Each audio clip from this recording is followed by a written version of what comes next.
Hey, good morning, everybody. Welcome to the Scarred Thumb Podcast. I'm David, your host, and well, guys, it looks like the war is over.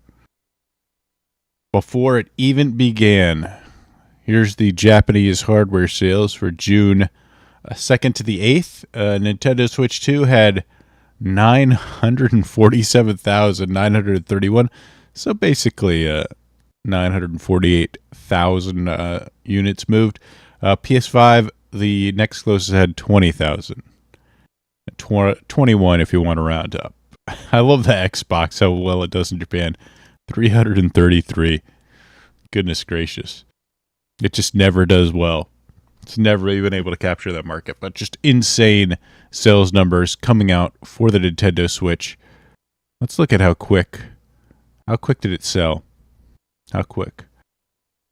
So this is the console launch sales milestones compared. So Nintendo Switch selling 3.5 million in the first 4 days.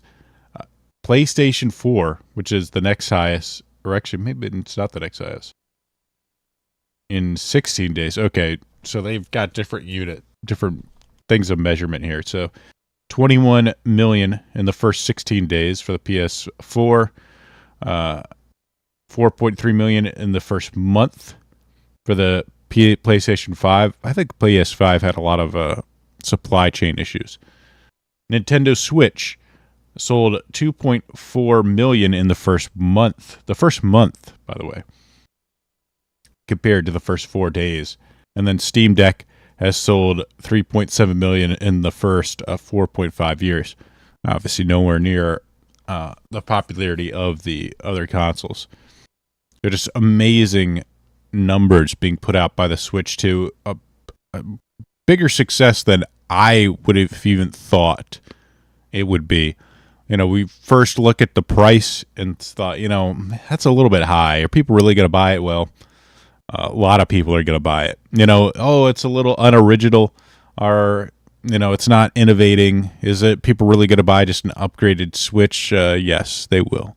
They will. I saw this. I liked Electric Underground. He did a video about, the issues with Switch 2 and how, it's becoming just a platform rather than a thing to sell games on. It's usually like the consoles sort of defined what genres of games they were tied in to what was successful. And you saw back in the day with the Game Boys, certain, it was like kind of the platform for like the 2D type of games, the old school stuff that, pixel art was doing really good. And then it's sort of nowadays, it's just all kind of blended together. It's just a platform for people to release their games on, essentially, more than something that defined it, like the basically back in the day, like especially with the hardware limitations, like the PlayStation 2 and even the Sony PlayStation. You had the discs, you had that extra storage space. It let bigger RPGs and the ability to switch discs do really well on it. But nowadays, you don't have that anymore. Consoles have almost kind of become very similar. It's just Nintendo Switch 2 is the mobile, less powerful console, essentially, that people could still release some of their games on. At least right now, they can release their third-party games from last generation on this console. And then, for the first few years, I think it's going to keep up and then slowly fall off as you need to, you need more hardware requirements. I don't see them going down anytime soon. Of course, I don't see the games getting better either, but you never know. So this guy, and he's probably right. He doesn't have a source on this, but I'm going to take his word for it because it sounds correct when you look at the Steam Deck sales. The entire handheld PC gaming market has sold 6 million units total, by the way. So it seems like the handheld PC market is not going to be competition to the Nintendo Switch. It is so it just has so many. That's just such a huge amount of units shipped. It's crazy to imagine. But it's not without issues. The battery charge indicator. Apparently, they have some issues with the battery charge indicator percentage display incorrectly, and they give you this whole little spiel to correct it. If that doesn't work, you can put in for some sort of maintenance. But there's been a lot of stuff. The biggest issue with right now that Nintendo consoles have is the fact that they do not have a lot of hardware right now.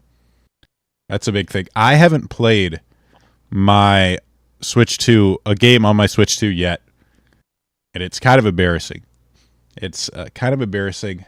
I hate to admit it, but I'm just not super excited for Mario Kart. I'm like, yeah, I gotta play Mario Kart. I've never been a huge Mario Kart fan. I bought the bundle because why not? I was hoping, I'd play it with my siblings at some point. But yeah, it doesn't have a lot of games, which kind of blows my mind. You think, software, the killer apps are what sells a game, but what is it really Mario Kart that popular? Like, maybe, but it's already sold like 3.5. It just part of it just feels like it's just marketing. People just buy marketing and hype, and it doesn't matter if the games themselves are pretty good. I mean, I will say this for the Nintendo. People know what they're getting with Nintendo. They know their first-party games are going to be quality. They've always been quality. You're not going to get stuck with like like a dead system because, I mean, one, you could play all your Switch 1 games already, and apparently they do a bit better in terms of performance. You're going to have Donkey Kong. You're going to have Metroid coming out. The new Pokemon is coming out. It'll work for both systems, but you can play something on that. So you're going to have games down the line that are going to be good. I think that's one of the strengths of Nintendo still having a really strong first-party console exclusives. Is that at the very least, if there's no games now, consoles are going to come, and you also know that Nintendo's never going to lower the price of anything. So you can feel pretty confident buying it right now and knowing you're not going to be like, oh, dang, I should have waited. That Switch, Mario Kart would have gone down, 10% in the next 3 months, which just so many releases do nowadays. So you can invest in it, I suppose, but it is crazy. It is crazy to me that it has such weak launch software and still just sells the living daylights out of everything. The success boggles my mind, and I'm saying this as someone that likes the Switch 2 and bought a Switch 2. It's just done really well. But thankfully, there is some stuff coming down the line, and this was an interesting trailer that came out. Let's take a look.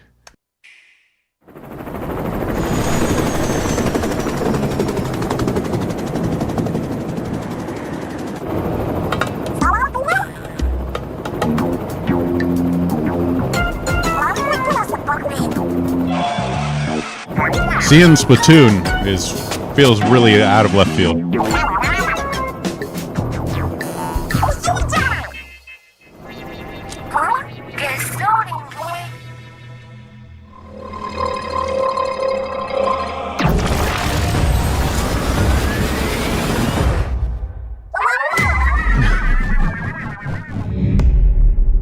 A Splatoon spin-off. Does that not seem crazy? Does it not seem crazy that Splatoon, and it's immensely popular in Japan, but over here, like, is Splatoon a popular franchise to get a spin-off? I guess so.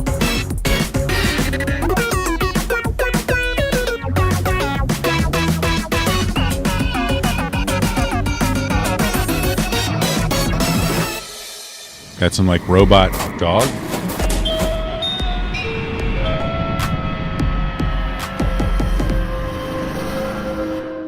Splatoon Raiders.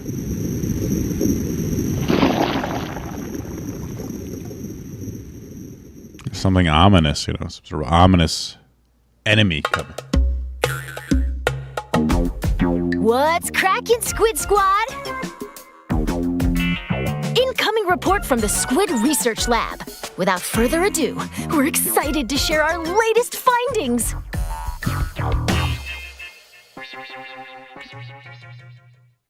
What you just witnessed are signs of the first ever Splatoon spin-off game coming ashore. Splatoon Raiders. Spin-off game. That's so bizarre. Playing Again, as a very mechanic, bizarre. You'll go on an adventure in the mysterious Spiralite Islands alongside Deep Cut. Deep Cut. What are the least popular? Splatoon Raiders is I don't know how launching popular exclusively on the Nintendo Switch 2 system, but research is still Switch underway. 2 exclusive. We'll report more on our findings when the results are in. An exclusive. And who knows what this is? Like, to me, this was bizarre because when you look at Splatoon Raiders, if this is like a single-player game, which I guess it hasn't said it's a single-player game, but, or did it? Let me see if the thing. The first Splatoon spin-off series is coming. Splatoon Raiders will center around a mechanic adventuring with Deep Cut to the mysterious Spiralite Islands. We'll keep you updated as we conduct further research into ongoing development. I don't know if this is going to be a single player or not. It doesn't mention it at all. But the fact that they called it a spin-off game kind of makes me feel like, why would you call it a spin-off instead of, the main series if it was going to focus around, versus mode, which could mean, and my brother was bringing it up, that maybe like you do like raid against, bosses with, multiplayer. So it could be like co-op focused or single player focused. To me, I like the single player of Splatoon. It's fun enough, but I've always played it for the multiplayer. Single player's never been its strong suit. It's around like, to me, a lot of like first person or like shooter games, the single player's never like the, whoa, this is so good, I can't wait aspect of it. I'm always like, wow, I like the multiplayer a lot more, like Call of Duty, single players. It's fun enough, but it's always been the multiplayer that's really drawn me to it. But Splatoon, we'll see. We'll see how they do. And Splatoon single player is always like a lot of like puzzle solving, kind of almost like a mix between a shooter mechanics with kind of Zelda-esque puzzle solving. But maybe they'll step up their game for this. Maybe it's just going to be focused around co-op. I've really enjoyed stuff like Salmon Run. Is a lot of fun to play with a friend, so potentially very exciting. But there's also more to this trailer. Report more on our findings when the results are in. Let's check this out. Splatoon Raiders. I'm a big Splatoon fan, so I'll probably get it.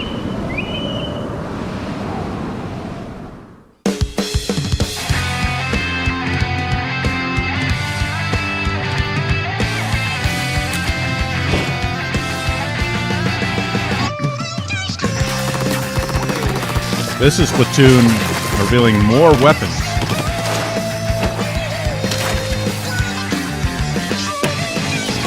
This is just, different versions of weapons that they've already released on the system. Let's see if I can do this. Volume down a little bit. I'm honestly shocked. I thought that they'd only support this game for 2 years, but I have a feeling that the fact that they have such weak software right now on the Switch 2 might have encouraged them to continue to support Splatoon 3. Not to mention the fact that the Splatoon Raiders coming out. You have sort of a reason to like, hey, we still got a fun multiplayer game for you to play. It plays even better on the Switch 2. So why don't you get it? And I mean, really, like if you get better FPS in a competitive game, you might be willing to actually pay some extra money to play it on the system. Zushi and Ember's brands is on its way. They're based on previous weapons. I'm sure, like if you don't play Splatoon, you're probably not interested in any of this shit. Although I am Power. really surprised. This will track your effectiveness per waves with Follow the Squids. Best of it. They've also bringing back a new map for Splatoon 3. You guys may not recognize this, but this is one of the classics from the OG Splatoon 1. It's Urchin Underpass. Urchin Underpass from the original Splatoon game. So they're still supporting a lot of the stuff. It's crazy. And they're talking about Switch 2. And the game they have slightly better visuals. Such you as the can't square tell. in Splatsville and the Grand Festival grounds. I haven't even been to the Grand Festival. I haven't played a lot of like Splatoon 3's expansion stuff. Because it's one of those things where you buy the game, you play it, but they drip feed you shit over the next 2 years. So if you're not actively playing, you miss a lot of stuff in it. No need to fear. It's kind of annoying. Nintendo Switch players and Nintendo Switch 2 players. But there's still crossplay between Switch 1 and Switch 2. Wow, I would be insanely disappointed if they didn't add that. This free update for Splatoon 3 is scheduled to release June 12th. So they already released it. June 12th has already come out. They've got one more strange announcement. Oh wait, it's not in this video. Okay, let's take a look at. So that's pretty cool. Like I said, I'm surprised they supported Splatoon 3 for this long. Usually, the usual cycle with a lot of these Japanese devs is especially even multiplayer games, and you see it with fighting games too, where it's 2 years of support and they just sort of drop it. You got 2 years of season passes, and then they're busy getting into the thick of developing the next version. It's it's Tekken 9 or something like that, or it's the new Street Fighter. So it's never that long. Unlike the Western devs who will release League of Legends characters till the end of time, type of thing. We'll just keep going. But since they're so tied to consoles, there's always a new console coming out or a new software, so it's tied into those sort of sales numbers. They're not too worried about DLC, but Splatoon 3 continues to get stuff, which I think is really just a sales strategy for Splatoon Raiders. And they also announced this Nintendo Versus coming out with a North American league.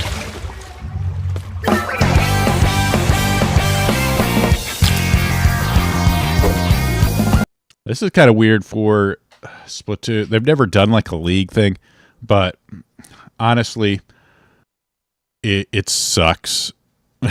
Nintendo's multiplayer strategy, any sort of league or top-down esports, it doesn't work.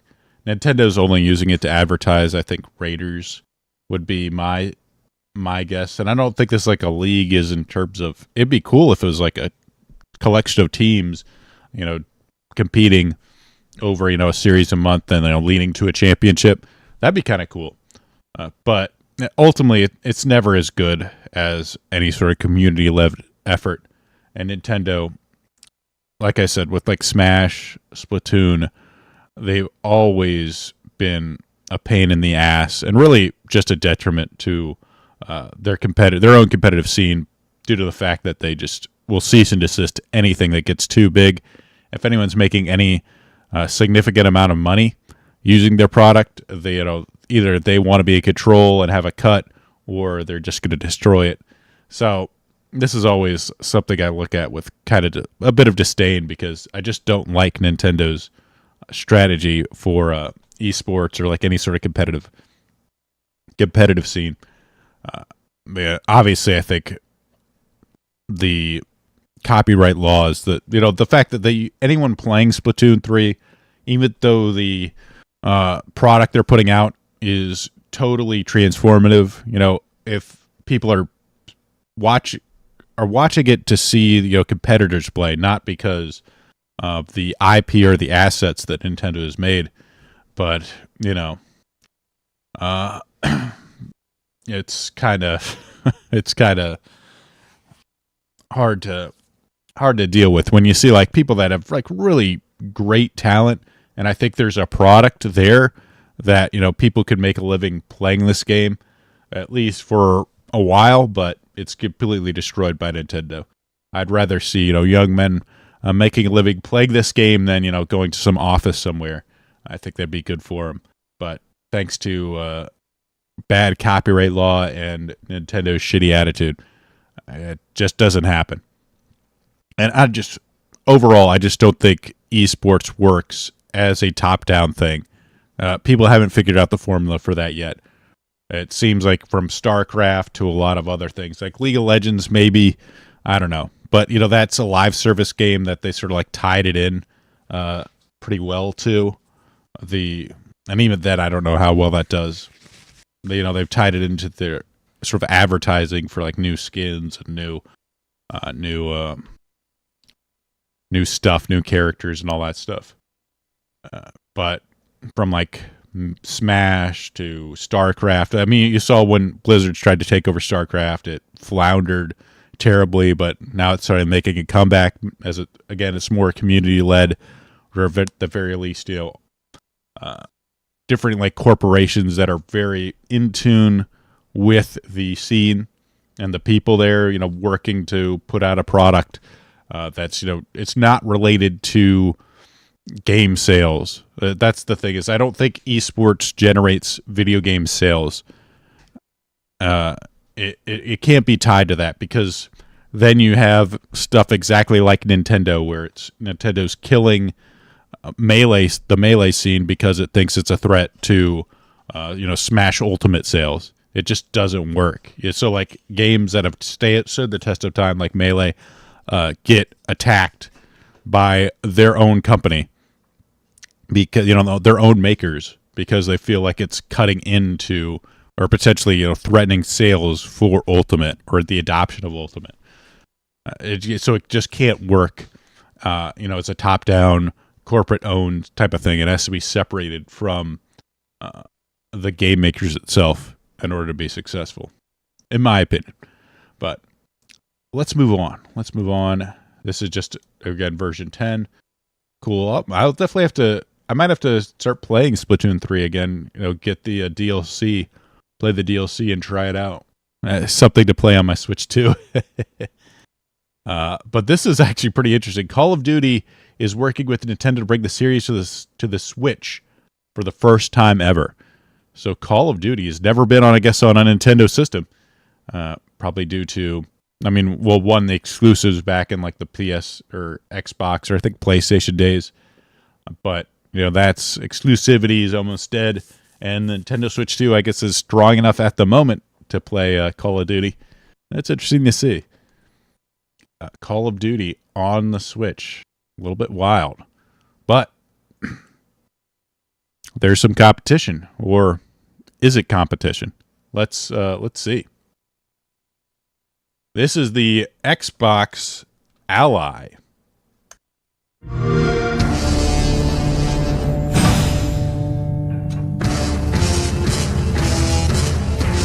Whoa, a translucent cube.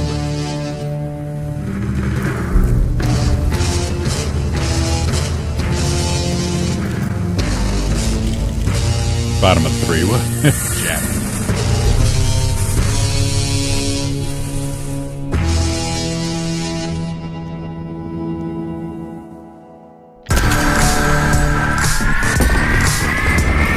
Whoa. LB buttons. I like how it's like trying to make triggers and a grip as like a feature.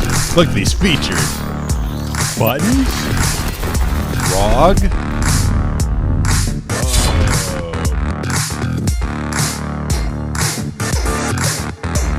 Games. Seamless play. Download natively.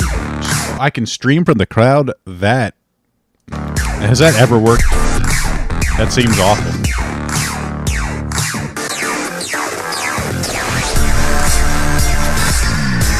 A lot of Silksong being shown there. Freedom of Windows. All right. I can send death threats over Discord. Xbox inspired controls. Impulse triggers. Oh.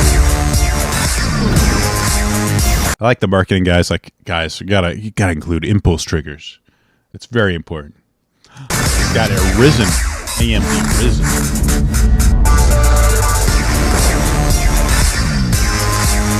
It's an Xbox. Holiday 2025, the ROG Xbox Ally X. And the cheaper ROG Xbox Ally X. So, Xbox teaming up with Republic of Gamers here to unleash their own handheld. I like the I heard Mark from Electric Undergrad call them lounge helds, which I kind of feel like is a good name for it, because handheld doesn't really feel too appropriate anymore, considering how big the Switch 2 is. And these ROG Allies, like, is it really like a handheld?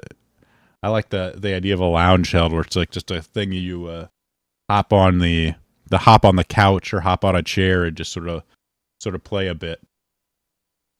So I just don't see this being competition to the Switch, personally, but it is kind of, people are getting in on the handheld phenomenon here.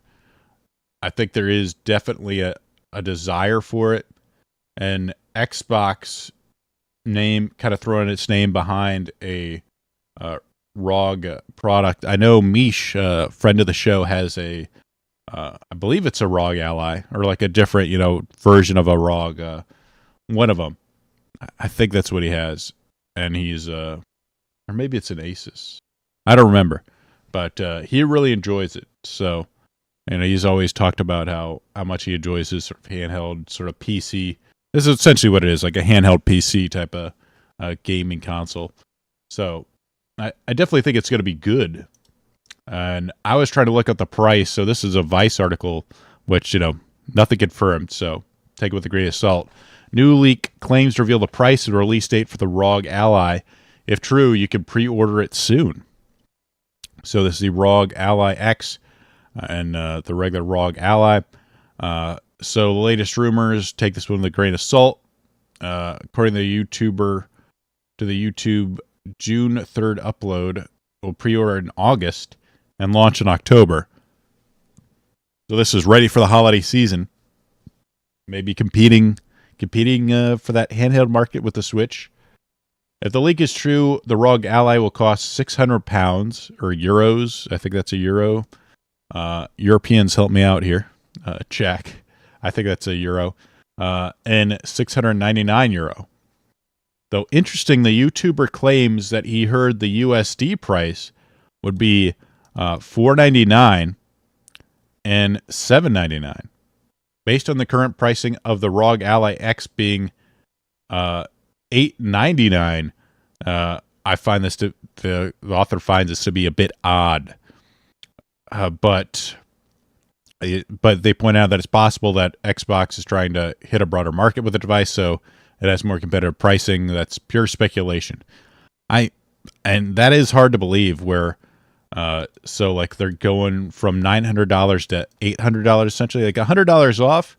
I mean, maybe Xbox will take a hit in. It's not the first time ever, like, a company has taken a hit on the hardware to sell more software.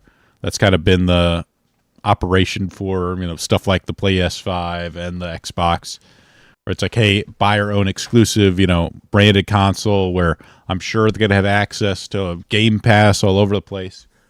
So, hey, sign up for our Game Pass. You can play your handheld. You get a lot of free games on it. It'll be a lot of fun. This $500 price point for the cheaper one is definitely in competition with the Switch. It's competitive with the Switch. It's not necessarily a little more expensive than the base Switch, but not of the package. So that it's pretty cool. Sorry, Hannah, I didn't read what you typed, but it's definitely interesting to see a potential release date.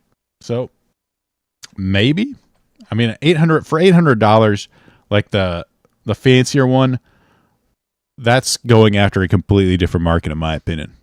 It's the gamer with a little more money, the adult gamer with more money to spend. Maybe he doesn't want a gaming laptop, a clunky laptop like that. He just wants to be able to, like, sit on while he's driving, or riding on a bus, or take it to just sitting around at the house where he doesn't want to play on a television screen, or maybe like a younger like teenager where he wants to sort of sit somewhere and play. It's definitely doesn't seem like a sort of Switch 2 competitor. It's like, here you want a PC, you want like a handheld PC that you focused on games. Here you go, boom. And that's cool. I think it's great having the connection to Steam, and you can play probably like GOG on it, or whatever your distribution of choice is. You can play games, you can get it for cheap. There's such a big library and such cheap games you can get. You can, who knows, it has the freedom of Windows, you could probably emulate Switch games on it or Nintendo games on it. So you have that availability. I like the old meme of like the Steam Deck is just a Switch Nintendo emulator is probably true in a lot of ways. Like, hey, I can play this stuff for free on my ROG Ally here. So hey, it's there's a lot of upside to it. It's definitely more of a Steam Deck competitor, yeah. And I think even the author mentions this where he says, I'll come out and say it. I think the Asus, it is an Asus, okay. So yeah, I think that is the thing that Misha's been using. I think the Asus ROG Ally is better than the Steam Deck. I just don't mean in terms of spec, but I mean it's a better overall device. And I say this as a day one Steam Deck user who played it daily for a year and then some. This is especially true now that Steam OS can be installed on Asus handheld systems. While the Switch 2 may be the dominant leader in the handheld console sales, I think the ROG Ally, Xbox Ally, has a lot of potential to become the enthusiast's new go-to when it comes to portable gaming on the go. So the collaborating with Asus also makes sense, as most Ally X owners use it as a Game Pass device. So you have this sort of integration, the merging of, you have a nice, powerful, portable handheld system for PC. It doesn't have all the hangups that Nintendo has, where it's essentially the Switch 2 is a Nintendo machine that has some third-party support. Actually, it's going to have a lot of third-party support, considering how much it's sold. But with the Xbox, you've got stuff like Game Pass. You can use like any sort of system, PC type of stuff on it. You've got a lot of freedom. So I definitely see this as a good second option if you want. Like I said, like you said, Anna, it's a Steam Deck competitor. I just want better Xbox and 360 emulation. That'd be nice. Play some of the old games on it. I think it's a pretty solid release. This might be Xbox's most successful system to date.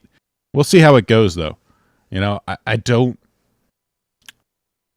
think they're competing for different audiences ultimately with this product, but they've also had some cool announcements to kind of go with it. This was kind of interesting. This seems very much like a Power World competitor. Very cutesy type of animals, but like you see the style of like person.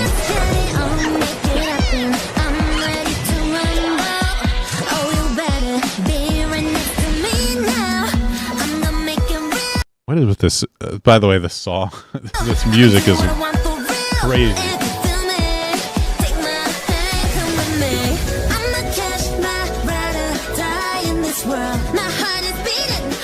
It's like AI generated.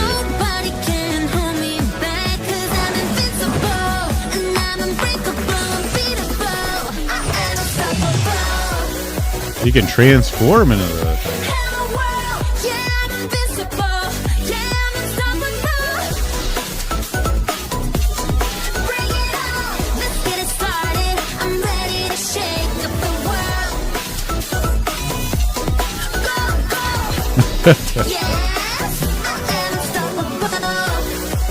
Like a lot of cutesy stuff. Oh, there's an alpha one.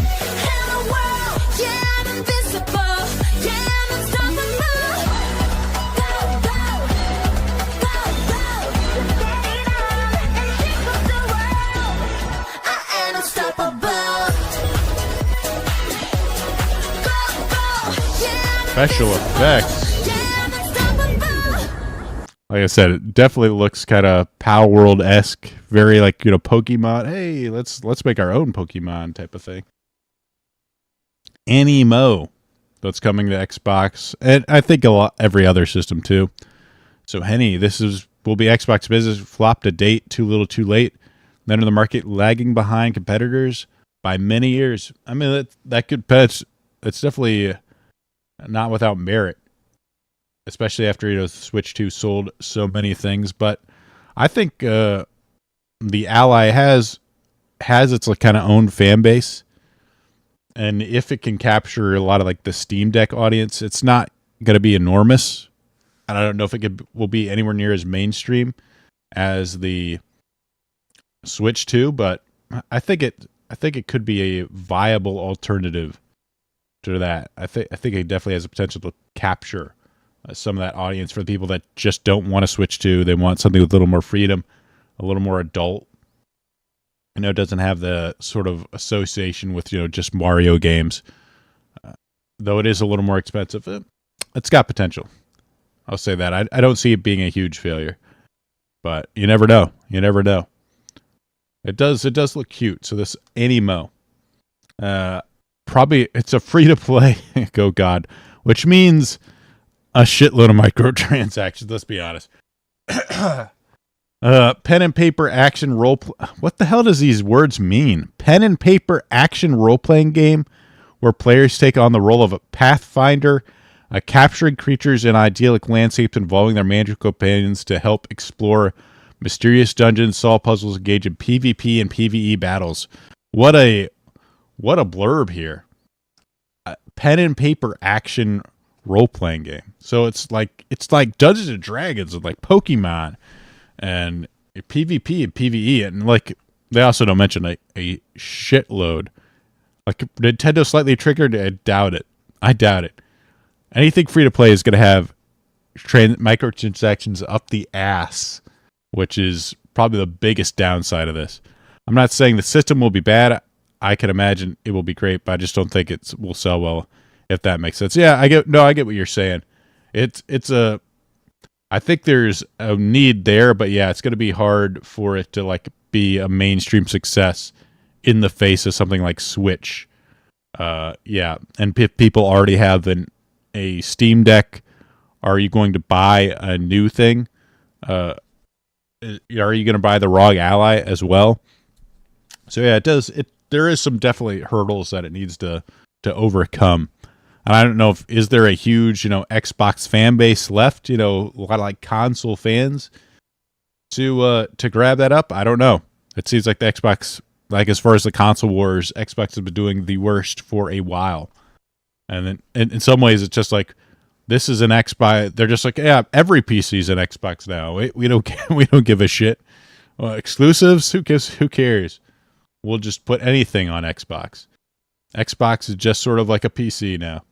But hey, maybe as a handheld PC, it's gonna have more success.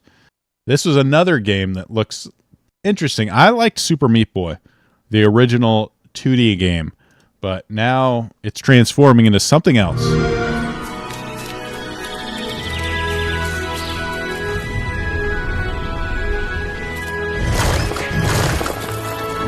We have the Super Mario pipe. Like a fake out there.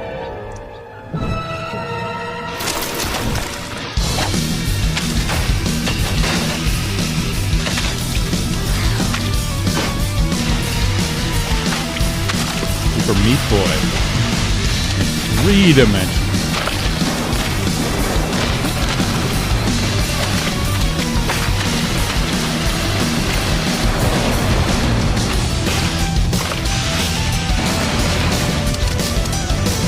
Oh, the old clones there.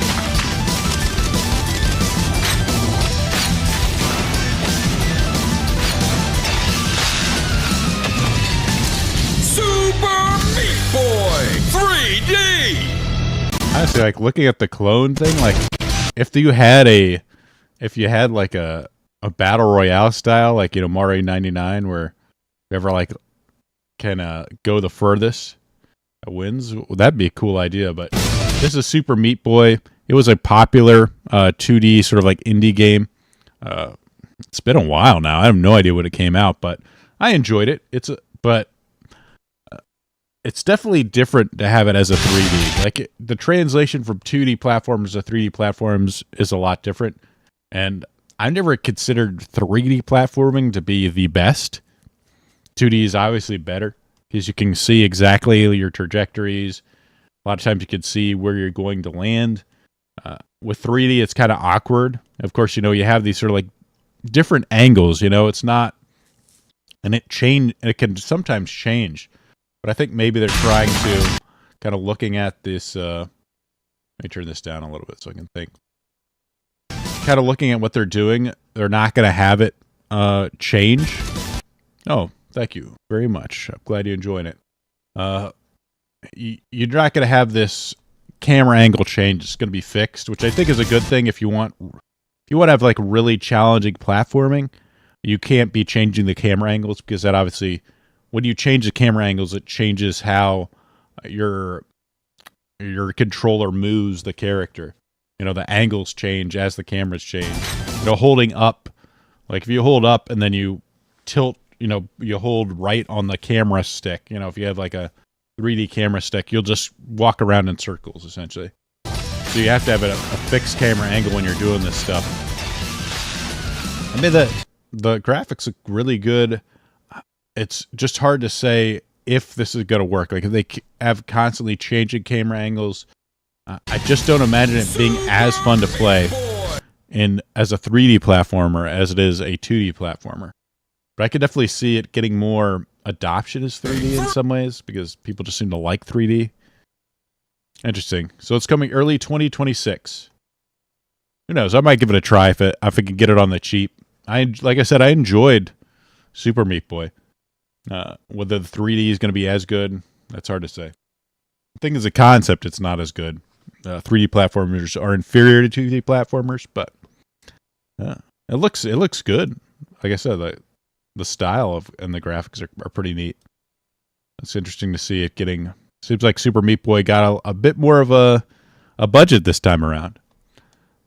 So cool, good for them.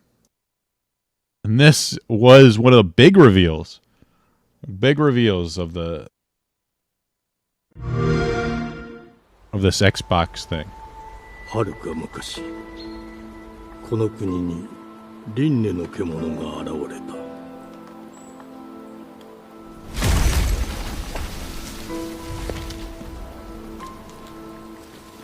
Good morning, Nuke. Good to see you. 獣は汚れを吐き、あらゆる生物を蝕んだ。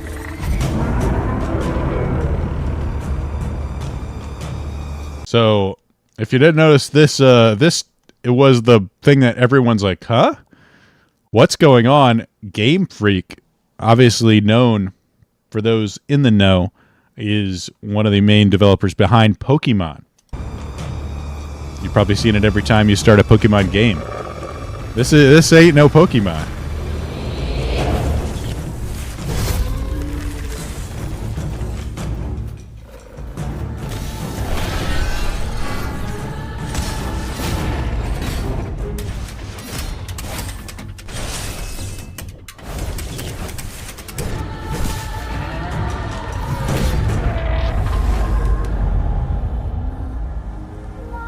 西暦4026年、人類は滅亡を。 4026, that's way far in the future.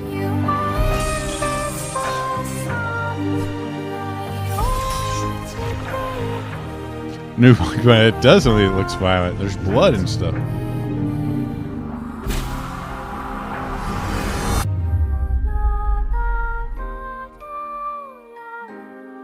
Fujigo Emma, お前こそが輪廻の獣を滅ぼす刃となる。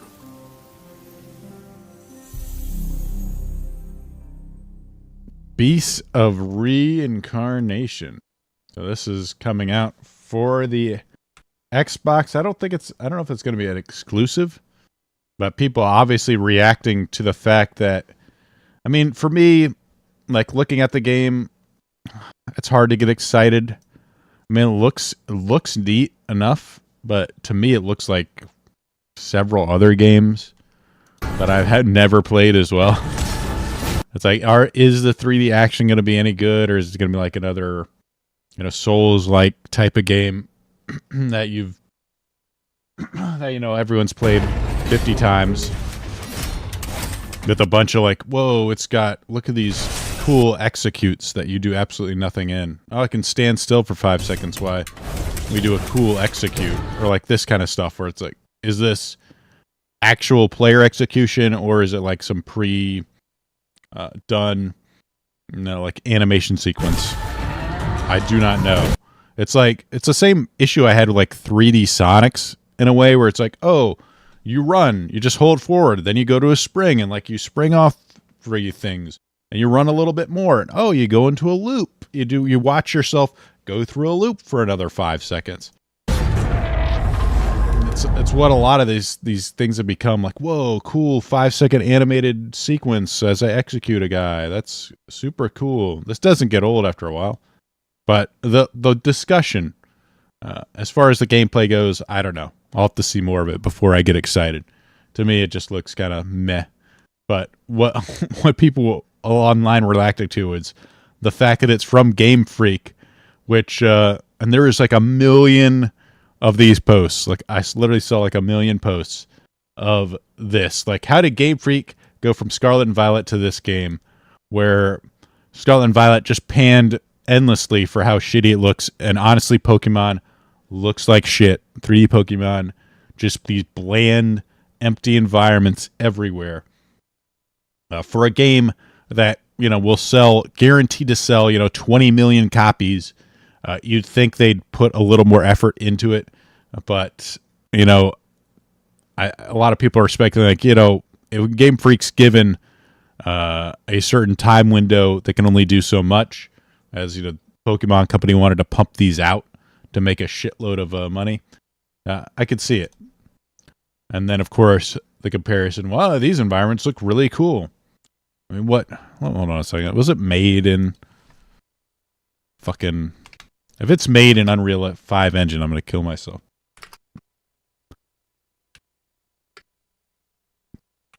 Unreal 5? Question mark? I don't know. It doesn't mention it. Maybe it didn't use an Unreal Engine, which is I hope so. But Game Freak can do stuff other than, it's just sort of weird to see. It's like, oh, this studio known as like Sesame Street all of a sudden came out with The Sopranos or something. It's just weird to see this sort of difference in styles from the two. Female Samurai Jack, yeah, definitely an attractive character. It's it's an Eastern RPG when the character looks attractive, so that's always a plus. I could have gay shit all over the infesting it. But as like I said, the gameplay itself, we'll see. That to show me more before I get excited for it. And this was Silksong will be released. This is the final thing on it covered for Xbox.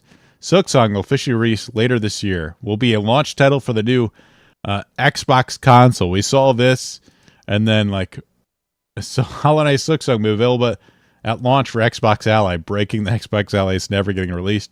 Kind of a funny joke, and not that wrong, because Silksong day 1 this year, Xbox Game Pass. Whoa, which I guess it's day 1 Xbox, Game Pass exclusive, or on the Game Pass. And then didn't take long for Team Cherry to say like, hey, Team Cherry confirms Xbox Hollow Knight Silksong will be released before holiday 2025. We are not tied to a console release. So all that, the original rumors that were spreading around about it coming out with the release of the ROG Ally are totally false, apparently. Holiday 20, again, just the most generic release date. It's coming out sometime this year. The year's like half over, guys. Could you give us a release date? I don't know what Team Cherry's doing.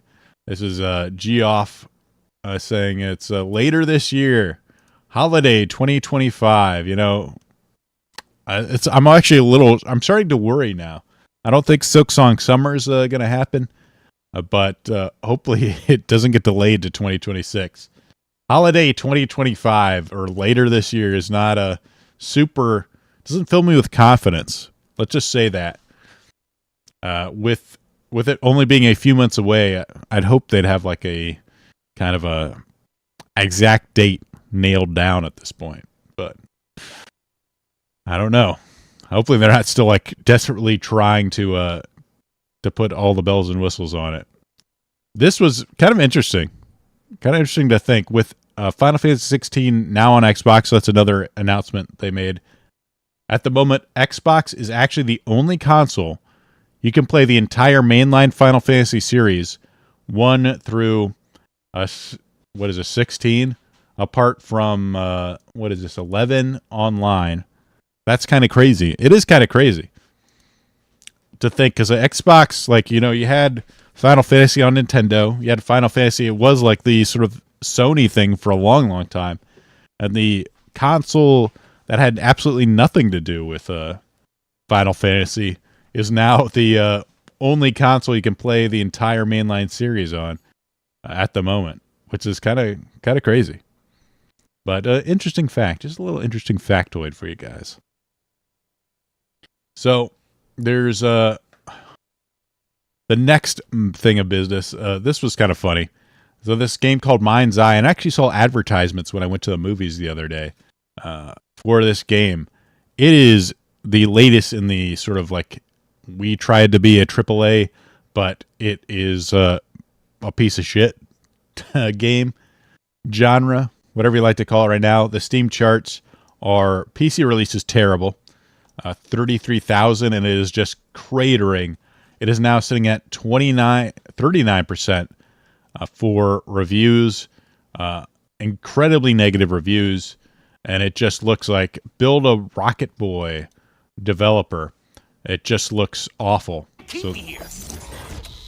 So this guy is saying that he managed to open up the weapon wheel during a cutscene, all unskippable, by the way. That sounds great. And wouldn't go away. Even when I failed a mission, the checkpoint restarted, it was there. Even drew my weapon in the next scene. This is... It's still up. It's like stuck.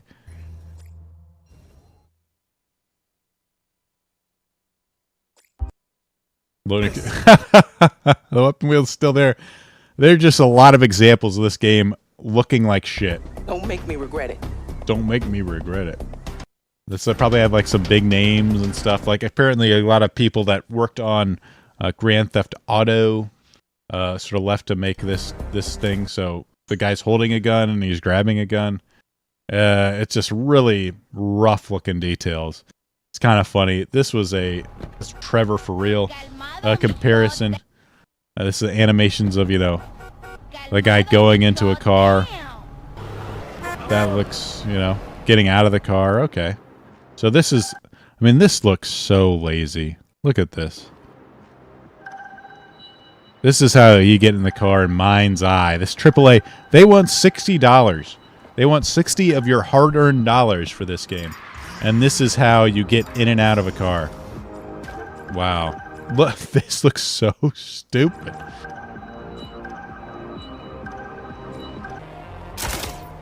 And then it's showing you got blood. Some of these details are whatever, but the fact that, you know, you don't get set on fire. GTA had you being set on fire, burning, NPC reactions, you shoot, they all sort of flee. It gives a very real sense. And this, like, they only react if you point the gun at them. And just overall, it just looks like you can shoot the car wheels. In GTA, you can't in this game. And when you start shooting, everyone reacts. This looks really bad in my opinion. The fact that you like shoot the windows, they don't care. They don't react at all. You could shoot him, and he eventually goes and like shoots the guy in the head. Yeah. Just honking at you like, I'm not going to try and get out of the way. Oh, I guess I'll die. I guess I'll just die. It looks really bad. This is hypnotic. Your character is looking Showing up where What's it's going on? The cars, bro! The just cars! cars just flying down. I don't know why they're showing up. The game just looks super rough, super ugly. It was a AAA game that they didn't have enough money or enough time, and they had to release like half finished. It looks, and then I guess Xbox allowing for refunds on Mind's Eye. It would just releasing this and trying to charge people $60. It should be a crime, really. Just a terrible, it deserved all the. It's one of those things that deserves all the hate that it gets. It's another like AAA game that just did not hit the mark. Looks really ugly. And I think this might have been the first game put out by this Rocket Boy Studios. This build a Rocket Boy type of thing. Yeah, Mike. It's already got a shitload of DLC planned. Or future Jacob Vest skin. Here's a bunch of DLC. There's a premium pass for this shit. It just has all the AAA slop with zero quality. It's one of those things you want to see it fail. I want to see it fail harder. It just looks like crap. A game that's doing well. The AAA money laundering scheme, yeah. Speaking of games that aren't failing and doing incredibly well, Stellar Blade has passed Clair Obscur Expedition 33's peak player count in less than 1 day. 150 concurrent players. That even raised up to, I think it peaked at 188. Here, this 188, 576. So 1,088 players, or 100,088 players, I should say. Doing extremely well.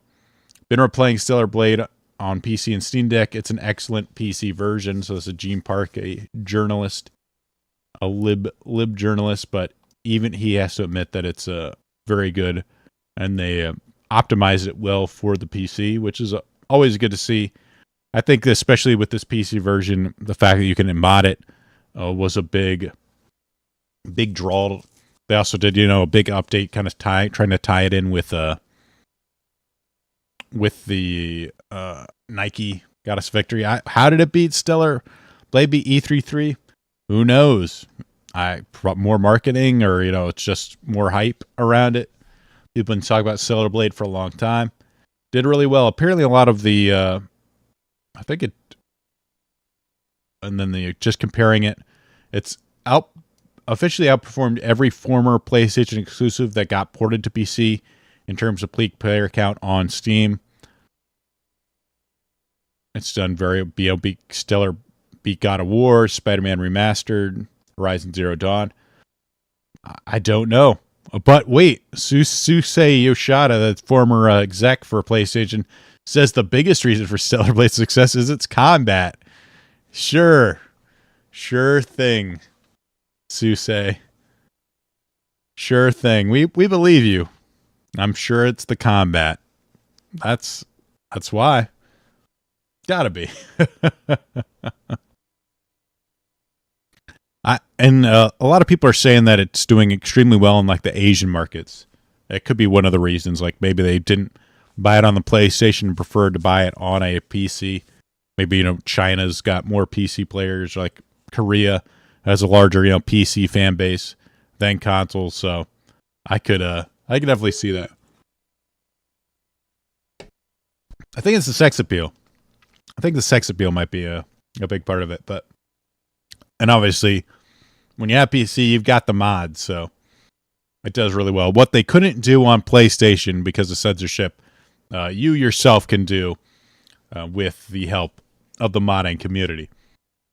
Speaking of Clair Obscur, this was an interesting thread where this person named Kami, some black influencer, was saying the parry system in Clair Obscur is such a genius addition. I want this on every turn-based game from now on. Persona 6 better step up. A lot of people saying like, no, please don't. Absolutely love playing, but please don't make this the standard. Turn-based RPGs are about numbers and the turns and the strategy. It's the beating heart of the genre. Makes more sense make more of these for sure, but I can't replace traditional turn-based systems, which is a good point. I think this is, the pairing, same thing like with Mario. I don't know why they act like this is genius. It's not like Paper Mario hadn't been doing this for a long time with, timing attacks. But the issue with this type of stuff and the pairing system is the fact that there has to be like some sort of failure state for making bad decisions in the game, and like you see like a game like Final Fantasy Tactics, like where if you put yourself, or let's say Fire Emblem or some kind of stuff, like the moves you make have to matter. Like but with like parrying and dodging, if you could just negate all damage with good timing, then the individual turns, they don't build on each other. They potentially can, but the fact that you can sort of like get out of any hole by just, clutch dodging, takes away from the strategy of the game, which is what, turn-based is supposed to be like. I make these calculated turns, I make these calculated moves. It's like chess, where you're trying building your position and setting up, the checkmate. But the problem is the enemies can't build up a checkmate against you. There's no checkmate situation if you can just parry or dodge any of their attacks. So it does take away from the strategy of the turn-based RPG. Yeah, this game was awesome, and a lot of people like it. I definitely see the appeal of it too. It makes the combat a lot more interactive, where it's a lot less cerebral. There's some real-time stuff to do. You're not just watching an animation, which if you have these long sort of epic animations, it could. E3 is too difficult for you to never is difficult for you to never to get hit. Dodge parry is really hard. Oh, I imagine it is. So there is like a challenge there to it. But if you get good enough, I'm sure there's plenty of people that can, that's played through it enough that they can dodge everything. But I'm sure the first time you do it, or look at these attacks, it takes time to learn it and these patterns. But yeah, I'm sure it's still a challenge. It doesn't completely trivialize it, but it can eventually if you play through it enough. And it is one of those things. I hope it doesn't just become the standard. Because this can be, I can see how this is a lot of fun, but at the same time, you want strategy in it. You don't want this to like in some ways this does take away a little bit of the strategy if you can get the perfect parries, perfect dodges.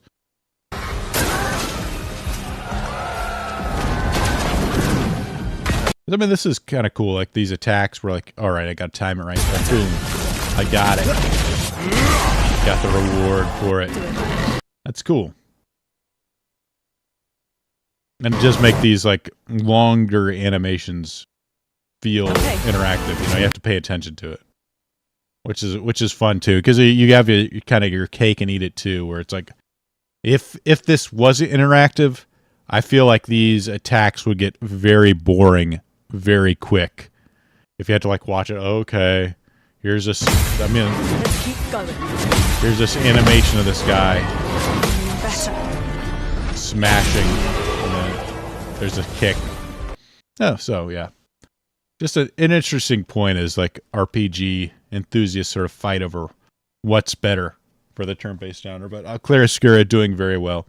It's good to see it at a different sort of IP in the space. And now let's just finish up with some. This is kind of fun, where someone is able to use their Game Boy camera on their Switch 2, which is crazy. Crazy to see. Oh, hold on a second. I'm getting a call.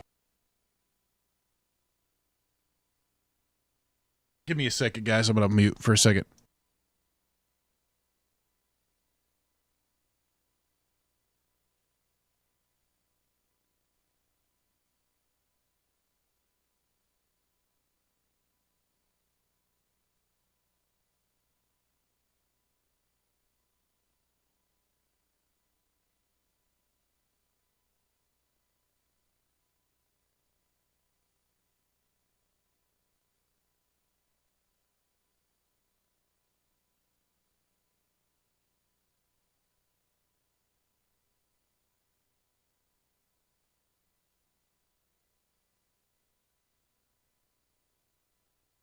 Sorry about that, guys.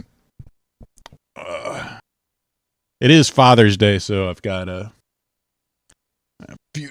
My brother's trying to get in contact with my dad, so. All right. This was just a fun Game Boy.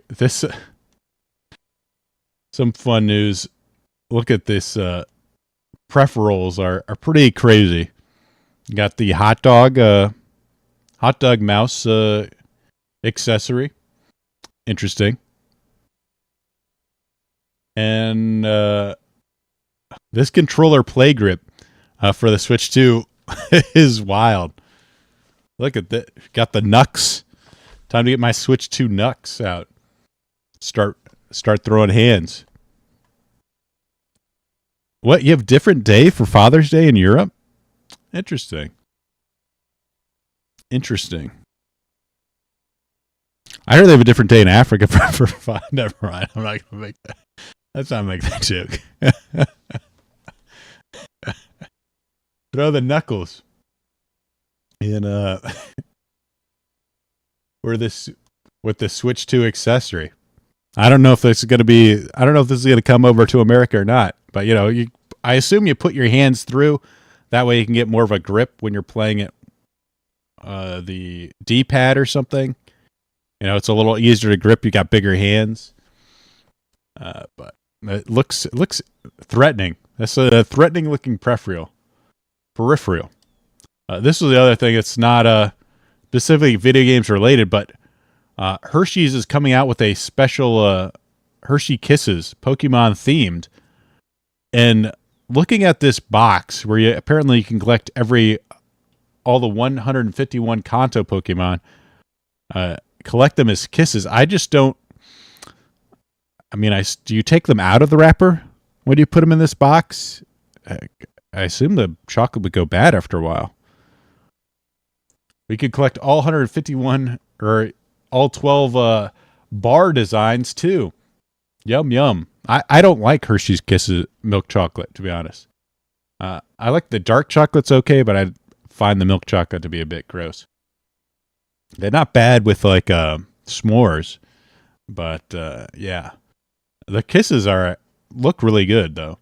I like the design on them at least. Let's get some Pokemon. An interesting collaboration. The box threw me off. Like people seriously will collect all 151 of these damn wrappers.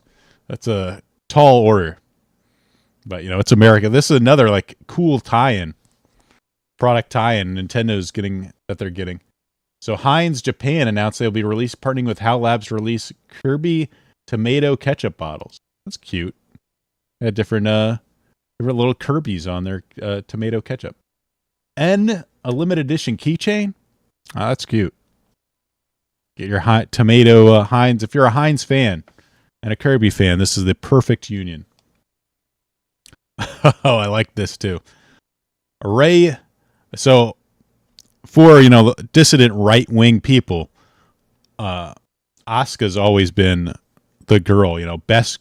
Asuka is definitely best girl, but now Ray is competing for the title as your Evangeline.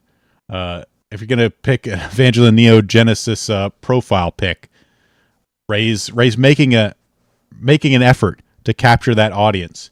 So this is Ray Anonymi's voice actress is under fire for a blog post where she expressed sadness over Japan's indifference to itself and called for a stricter control of troublesome foreigners, worrying that Japan's identity and anime culture may disappear. So, based Ray...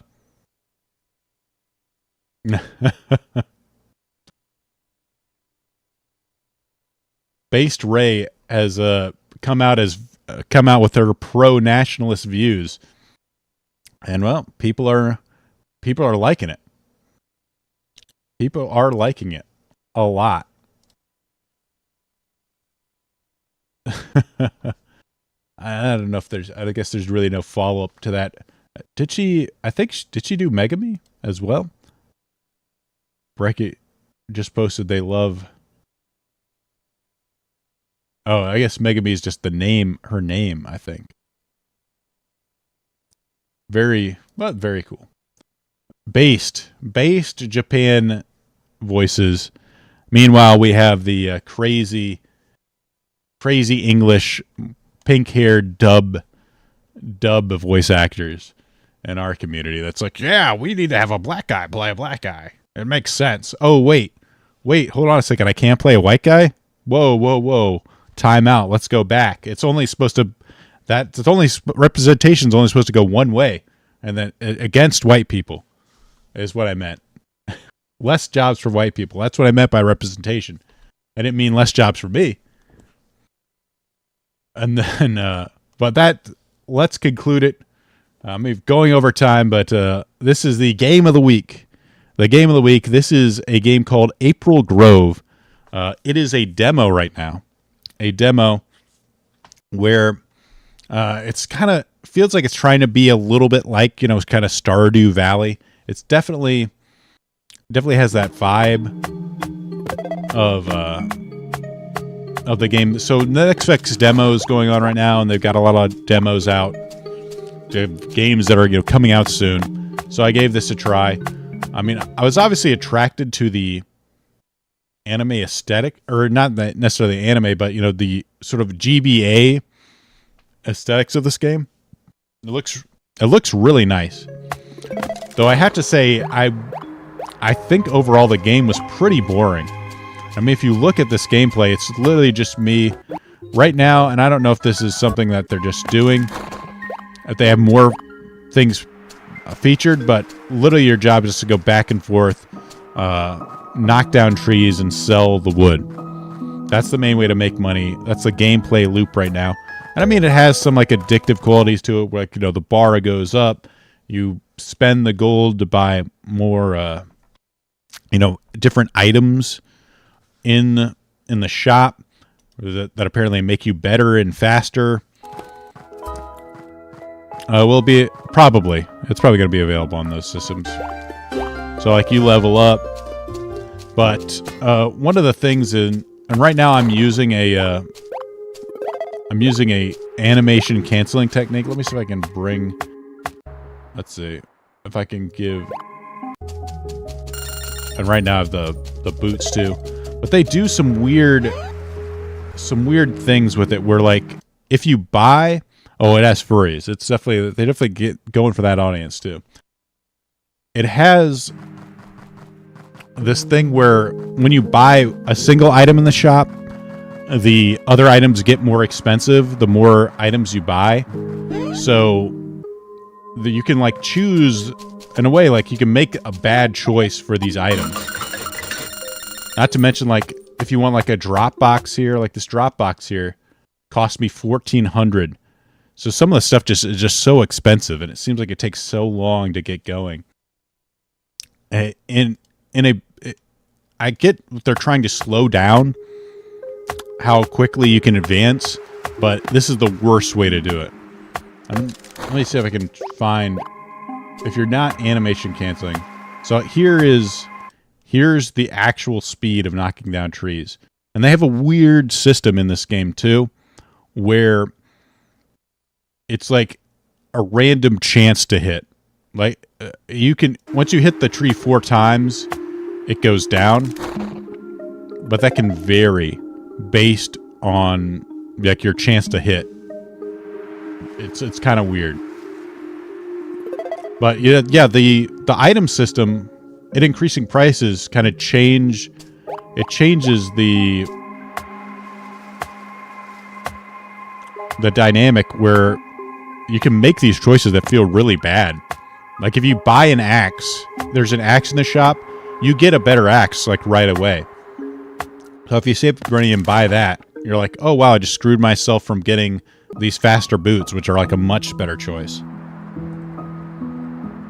And right here, I'm waiting for the thing to regenerate. I'm like alt-tabbing at this point and just doing some other stuff, so it's not like super responsive. Like, oh, okay, it's done.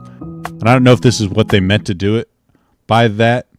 Also, the fact that these trees regenerate so quickly means that the best strategy is really just to like cut down one tree.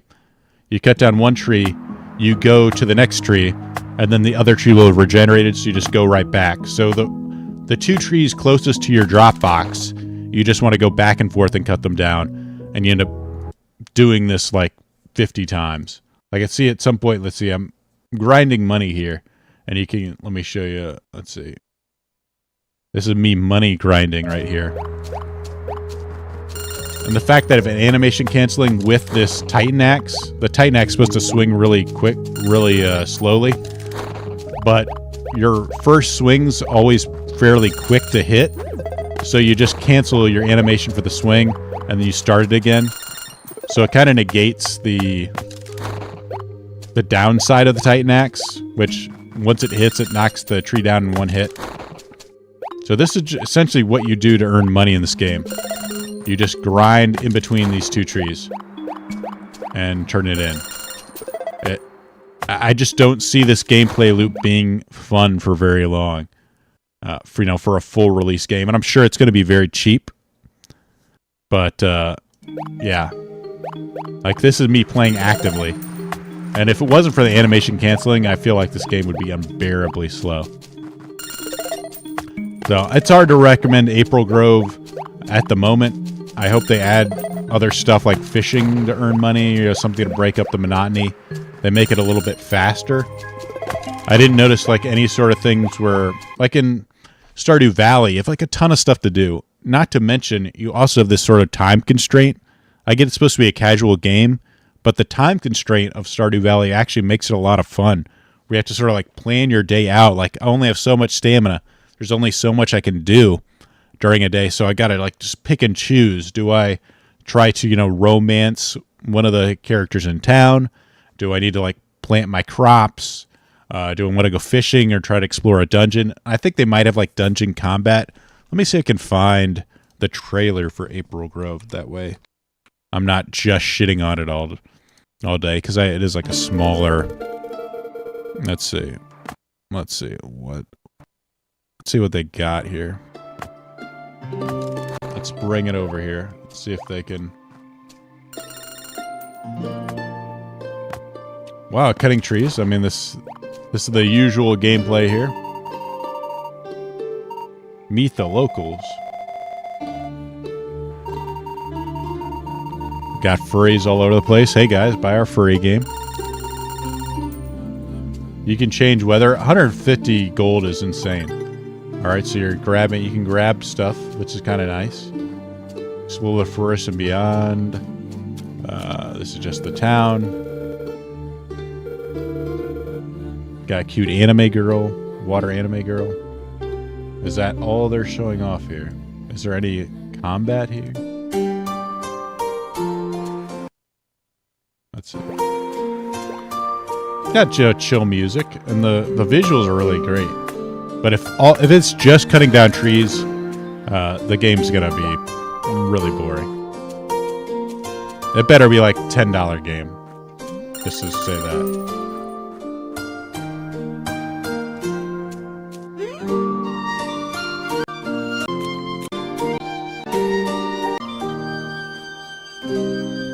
You can sit on a bench. I never sat on the bench. Yeah, it's not looking good, folks. It's gonna be hard to recommend this game.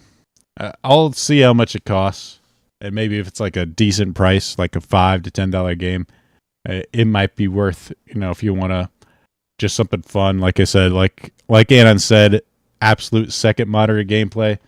Yeah, I could definitely see that being a thing. If you just want something you're just sort of chillaxing while you chop wood. Yeah, that might be nice. But I think they really need to do some changes to their system, because right now it takes too long. Everything takes too much money to earn. Like this Dropbox costs $700. So if you want to like make more money quickly, then you have to spend a huge investment. I mean, $700 is a lot to pay to in this game. So like we can make it back pretty quick, especially with my animation canceling exploits. But it's still like, man, that means you can't buy any of the items in the shop for a while. basically like all your money either goes to making more money, essentially. It just doesn't. It's not in a fun way. I see how that system could be fun. It just doesn't work out. Yeah. So fun game, but it's got issues. But might be a fun base there. But right now, it definitely has some issues that they need to work out. And I don't know if just tweaking it could save it. We'll see. We'll see. Check out the entire Color Grave collection on Steam. How much do the games usually cost? Let's take a look. All right, $7. Okay, I could see that. Let's see. What? They got $7, $10. This is 14. 14. If I tried at $14, I wouldn't buy it. If it's $7, I might consider it. We'll see. But well, like I said, Next Fest demo happening right now. You can play some games ahead of time, try them out. I definitely want to try the Crony. There's another game. It's called It's made by, I don't remember. It's like Crony Time Warden or something. It's made by the people that did Freedom Planet 2, which is why I'm interested in it. To see, I think it's using the same engine, so that could be fun. But that's it for the stream, guys. Hope you enjoyed it. Ran a little long, but be sure to check out. I won't be there, but be sure to check out Post Zero, where they're going. The topic is what hobbies make you attractive. That's a very interesting topic. So be sure to check them out. Only game barely tried it. I haven't tried Ratatan. That might be fun. But enjoy yourselves. Be sure to like and subscribe to the stream if you haven't. And we'll talk to you next week. Bye, guys.